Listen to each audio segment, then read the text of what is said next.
kolegice i kolege, evo vidjeli ste zašto smo se zalagali, ne samo pred 2 godine ili prije, ali pred 2 godine smo to artikulirali kao prijedlog promjene Ustava.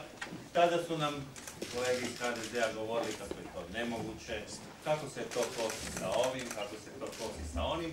A evo, jučer smo svjedoci tome da je HDZ prihvatio naš prijedlog i išao bih i korak dalje. Zašto je to HDZ prihvatio? Prihvatio je zato jer je prepoznao, konačno je prepoznao da je to interes hrvatskog naroda za koji smo se mi borili ima već par godina. I jučer smo svjedočili zapravo prvom danu kohabitacije budućeg predsjednika i sadašnje vlade.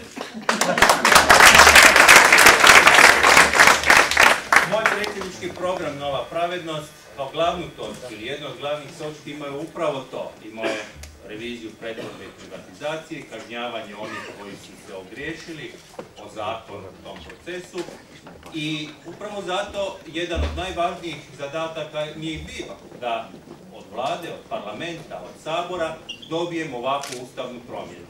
HDZ je to prepoznao, zna s kim će imati posla nakon idućih izbora, imat će posla sa mnom jer namjeravam dobiti predsjedničke izbore i zato je dobro da je to učinio i mislim da ga svi možemo podržati.